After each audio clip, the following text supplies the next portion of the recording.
This is the Bulldog 3D. I'm Darren.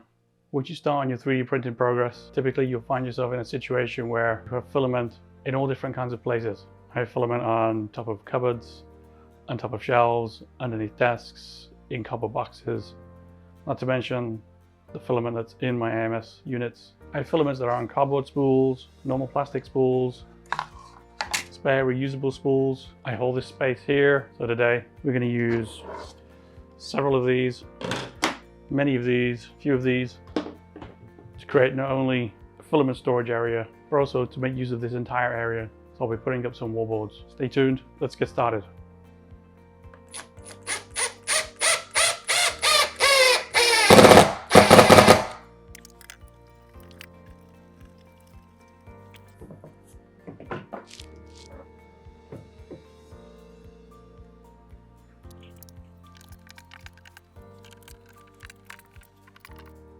Now that these are up, we can get started with the filament storage.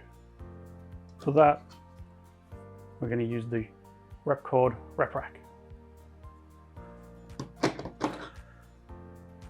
So, as these pieces are French cleats, these will go into the wall this way, and then this will just slot in like that. I'll be making sure that each one of these goes into a stud in the wall to be able to hold the weight of all the filament. I'm going to get cracking on that.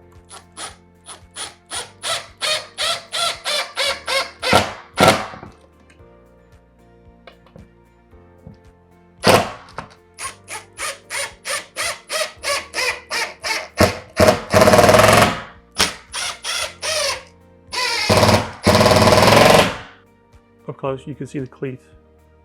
There's an arrow up here denoting which is the top. When you look at the back, there's a groove that kind of slants down and a groove on this side that slants down. Two screw holes so you can flush mount the screws. What will happen now is I put two pieces of conduit through these holes, and then these will snap into the cleats that are on the wall. And then that will hold all of our filament.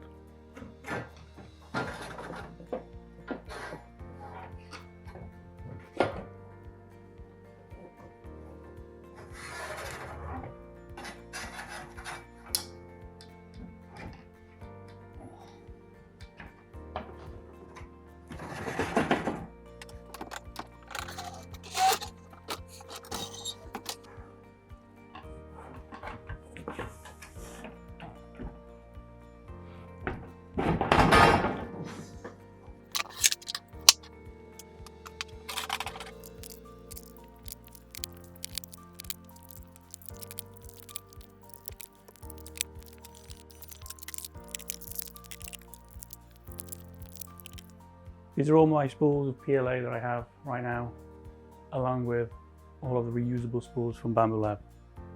So over the next few weeks, I'll be 3D printing parts and components to put onto the IKEA Skadis wallboard. Also, I'll be coming up with how I use my cardboard spools in a Bamboo Lab AMS.